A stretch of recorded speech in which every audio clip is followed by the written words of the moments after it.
रात का शायद दूसरा पहर चल रहा था। इतनी रात को न जाने कहाँ से एक गाड़ी बहुत ही ज़्यादा स्पीड से आती हुई दिखाई दे रही थी। वो गाड़ी उस मोड़ से अब गुजरने वाली थी कि अचानक ब्रेक्स के लगने की आवाज़ आई। गाड़ी दूर तक आवाज़ करती गई और कहीं पे जाके टकराई।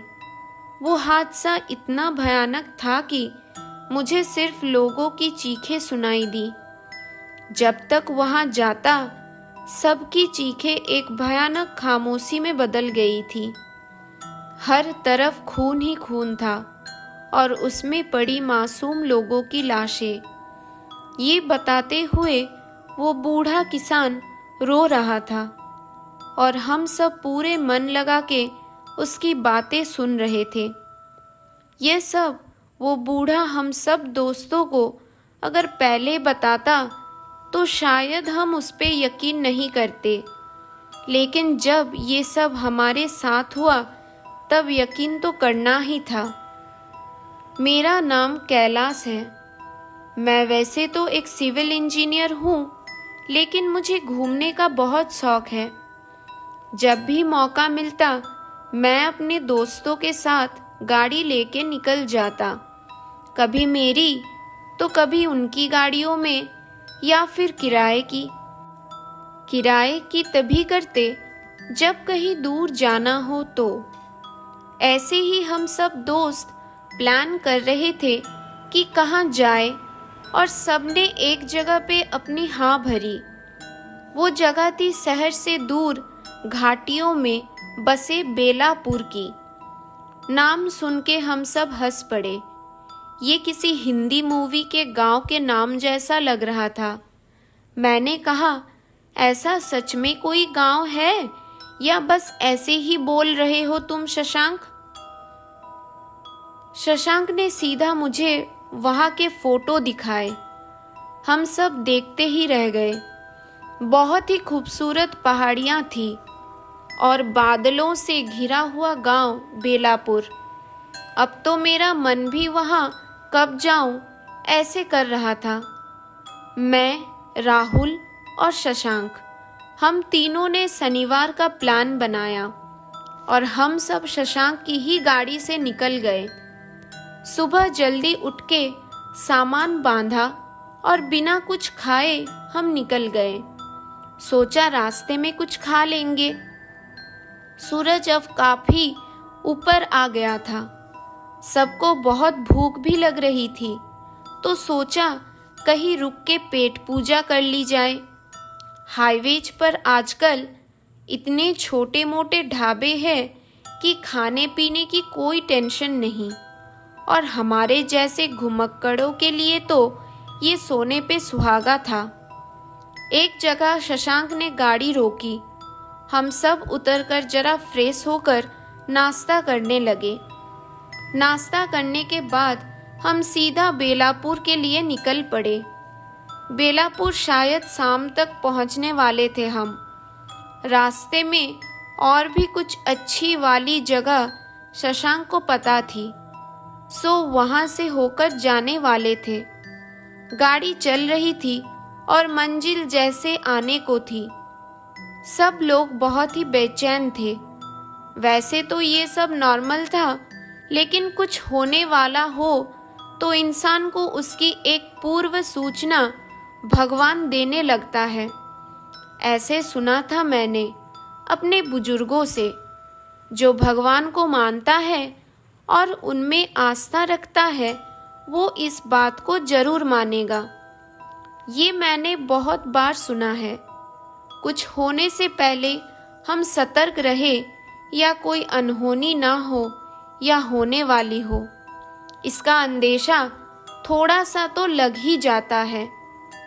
लेकिन हमने इन सब बातों को नज़रअंदाज किया और मस्ती में निकल पड़े। मेरी थोड़ी आंख लग रही थी, तो मैंने राहुल को आगे बैठने को बुलाया और मैं पीछे जाके लेट गया। शशांक को बहुत गुस्सा आया कि ट्रिप का मजा ये सो के ले रहा है, लेकिन मुझे बहुत नींद आ रही थी। अभी तक हम आधे दूर तो आ चुके थे। रास्ते में रुकने का सोचा था, लेकिन रास्ता खराब होने के कारण शशांक ने कुछ और जगह दिखाने का प्लान कैंसिल किया। शाम हो रही थी। अब मैं काफ़ी अच्छा महसूस कर रहा था। पहाड़ों का रास्ता चालू हो गया था। घना जंगल और पहाड़ दोनों को काटता हुआ रास्ता हर मोड़ पे लग रहा था कि जैसे ये आखिरी हो। अचानक शशांक ने ब्रेक्स लगाए। मेरा सर सीट से टकराया। क्या हुआ रे शशांक? पगले, मेरा सिर फूट जाता। क्या जरूरत थी जोर से ब्रेक्स लगाने की? शाम होने से हेडलाइट चालू थी गाड़ी की। सामने से एक औरत आते हुए दिखी। उसने हमसे बेलापुर के रास्ते में एक गांव तक लिफ्ट मांगी। हम सब एक दूसरे की तरफ देख रहे थे। कुछ बोलते इससे पहले वो औरत बोली, भाई साहब, मेरी मदद करो। मेरी बच्ची घर में अकेली है, उसको देखने वाला कोई नहीं। मैं पास के गांव में बाजार के लिए आई थी। अब वापस जाने को पैसे नहीं है, इसलिए पैदल जा रही हूँ। शशांक ने सीधा नहीं कहा तो वो रोने लगी। राहुल मेरी तरफ देख रहा था। किसी औरत को लिफ्ट, और वो भी गांव में। ये बात हम सबको हजम नहीं हो रही थी। और औरत गाड़ी के सामने आके बैठ गई। रो के मदद की भीख मांग रही थी। इंसानियत के नाते हमने उसको सामने शशांक के साथ बिठाया। राहुल मेरे साथ पीछे आ गया। राहुल से रहा नहीं गया तो उसने पूछ ही लिया, बहन जी, आपको ऐसे किसी को लिफ्ट मांगते देख हम सब चौंक गए, क्योंकि ये गांव का इलाका है, ऐसे सब शहर में होता है। वो बोली, भैया, जरूरत है इसलिए हम हमेशा बाजार करके इसी रास्ते पैदल ही जाते हैं। ये रास्ता नया नहीं है, लेकिन कुछ दिन से यहाँ एक आदमखोर शेर घूम रहा है, इसलिए थोड़ा डर लगता रहता है हमको। आप शायद नहीं जानते, संभल कर रहिएगा। गाड़ी चल रही थी और हम सब उस औरत की बातें सुन रहे थे और उस पर भरोसा भी कर रहे थे कि उस आदमखोर शेर ने लोगों को कैसे मारा। उसकी बातों से लग रहा था कि ये लोग तो डर के माहौल में जी रहे हैं और इन सब चीज़ों की आदत हो गई है इनको। गाड़ी चल ही रही थी। हम सब उसकी बातों में सब भूल गए थे कि अचानक राहुल का मोबाइल बजने लगा। कोई कॉल था। सबको अचानक से लगा जैसे नींद से उठ गए। अंधेरा काफी हो गया था। हम जा ही रहे थे। रास्ता था जो खत्म ही नहीं हो रहा था। अब तक तो उस औरत का गांव भी आना चाहिए था। अचानक मेरे मन में ये बात आई कि उस औरत ने बोला था कि उसका गांव तो पास में है, लेकिन अभी तक आया क्यों नहीं। और ख़ास बात ये थी कि हमने उसको गांव का नाम भी पूछा नहीं। मैंने राहुल को इशारा किया। शशांक से सीधे बात नहीं कर सकता था, वो औरत कुछ गलत मतलब निकालती। मैंने शशांक से गाड़ी रोकने को कहा। उसने बाजू में गाड़ी रोक दी। हम अपने पैर दर्द कर रहे हैं बोल के नीचे उतर गए। शशांक अभी भी गाड़ी में ही था। रात के 11 बज चुके थे। किसी ने ध्यान नहीं दिया था। बाहर घना जंगल लग रहा था और बाजू में खेत भी थे शायद। दूर से कोई आते हुए दिखा। तभी झाड़ी में से भेड़ियों की आवाज आई। हमको पसीने छूट गए। सामने से कोई साइकिल वाला आ रहा था। उसने हमको देख के अपनी टॉर्च हमारी तरफ की और बोला, अरे कौन है, यहाँ क्या कर रहे हो? बाबा, हम शायद से रास्ता भटक गए हैं। काफी देर से घूम रहे हैं, लेकिन बेलापुर तो नहीं आया और ना ही उस औरत का गांव। राहुल ने देखा कि वो आदमी काफी बूढ़ा था इसलिए उसने उनको बाबा कहा। बूढ़ा बोला, कौन औरत बेटा? इतने में शशांक आया और बोला, वो औरत जो हमारे गाड़ी में बैठी है।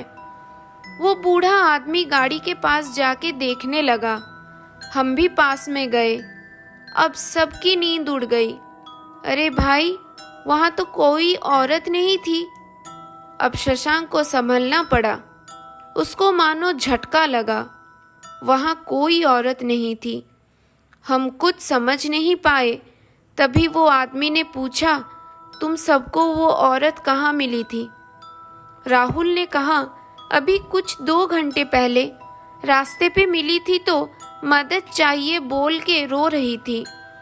तो हमने उसको गाड़ी में बिठा लिया, लेकिन हम बस घूम रहे थे तब से। उसका गांव भी पास में था बोल रही थी, लेकिन उसका गांव तो आया ही नहीं और ना हमारा। और गाड़ी रुकते ही खुद गायब हो गई। शायद उतर के चली गई होगी। बाबा ने अपने हाथ से कुछ निकाला और हम सबके सर के ऊपर से घुमाया और कहा, बेटा, तुम लोगों ने एक भूत को अपनी गाड़ी में बिठाया था, और वो कोई नहीं, यहाँ उस मोड़ पे जो मौतें होती है ये वही है। तुम सबका नसीब अच्छा था, इसलिए कोई हादसा नहीं हुआ। अभी तुम सब आगे मत जाओ। मेरा खेत पास में है, वहाँ चलो। आगे जाओगे तो तुम सबको शायद खतरा है। तुम सब अभी अभी मौत के साथ सफ़र करके आए हो। वो बूढ़ा हम सबको खेत में लेके गया। वहाँ एक झोपड़ा था। वहाँ आग भी जल रही थी। हम एकदम सदमे में थे। क्या हो रहा था कुछ समझ नहीं आ रहा था हमको। आग के पास बैठ के थोड़ा अच्छा लग रहा था। बाहर अभी ठंड बढ़ गई थी। वो बूढ़ा हम सबको देख के बोलने लगा, तुम सब बहुत नसीब वाले हो। वो चुड़ैल ने आज तक बहुत जानें ली है। वो ऐसे ही किसी को रास्ता रोकती है और बाद में उसकी मौत सामने वाले मोड़ पे होती है। ये किस्सा सालों से चलता आया है। मौत पे किसका बस चलता है भला? लेकिन हमने किसी का क्या बिगाड़ा है? मैंने कहा। वो उसको क्या पता है? उसको तो बस बदला लेना है। उसको किसी ने मदद नहीं की सुना है। रास्ते से जा रही थी और उसका बच्चा घर में अकेला था। वो भागती रही, लेकिन रात होने तक वो घर नहीं पहुंच पाई थी। उसका बच्चा मर गया। लोग कहते हैं कि वजह कोई और थी, लेकिन वो रास्ते से जाने वालों को दोषी मानकर जो उसके झांसे में फंसा उसको मारती है। हम सबको भी उस औरत ने यही कहानी बताई थी कि उसका बच्चा घर में अकेला है। हम सब एक साथ में बोल पड़े। वो बूढ़ा बता रहा था, अभी कुछ दिनों पहले की बात है। मैं यहाँ खेत पे आता हूँ रोज। उस रात भी आया था। उस डायन ने एक पूरे परिवार का नाश किया। मैं कुछ कर ही नहीं पाया था। आज जैसे तुम लोग बच गए, ऐसी किस्मत नहीं थी उन सब की। जब मैं पास में गया तो सारे लोग मर चुके थे। बच्चों तक को नहीं छोड़ा उस डायन ने। बूढ़ा किसान रो रहा था। उसकी बेबसी और लाचारी पे तरस तो आ रहा था, लेकिन हम कुछ कर ही नहीं पा रहे थे। सबसे पहले तो हम बच गए थे, इसी बात का शुक्र मना रहे थे, और उस बूढ़े बाबा का भी। अगर वो नहीं आते थे तो शायद वो अनहोनी हमारे साथ भी होती उस मोड़ पे। 4 बज चुके थे। सुबह होने वाली थी। थोड़ी देर में पहाड़ों से नारंगी सी लकीर आसमान पे दिखने लगी थी। हमारी जिंदगी में एक नया सवेरा लेके आई थी ये सुबह। हमने बाबा के पैर छुए और एक याद दिल में लेके वहाँ से सीधा घर की ओर वापस मुड़े। बेलापुर सामने था, लेकिन किसी का वहाँ जाने का मन नहीं था। हम जैसे ही घर की तरफ मुड़े, खिड़की से हम सबने रुक के पीछे की ओर देखा। वो मोड़ था जहाँ पे न जाने कितनी जानें गई थी। तो दोस्तों, ये थी आज की कहानी। आज की कहानी आपको कैसी लगी कमेंट करके ज़रूर बताना। अगर अच्छी लगी हो तो अपने दोस्तों के साथ शेयर कर देना। ऐसे ही कुछ और कहानी सुनने के लिए हमारे चैनल को लाइक और सब्सक्राइब करना मत भूलना। और हाँ, नोटिफिकेशन बेल को ज़रूर दबाना ताकि सारी नई वीडियो की नोटिफिकेशन सबसे पहले आपको मिल सके। तो दोस्तों, और एक नई कहानी के साथ अगली वीडियो में मिलते हैं। तब तक के लिए अलविदा दोस्तों।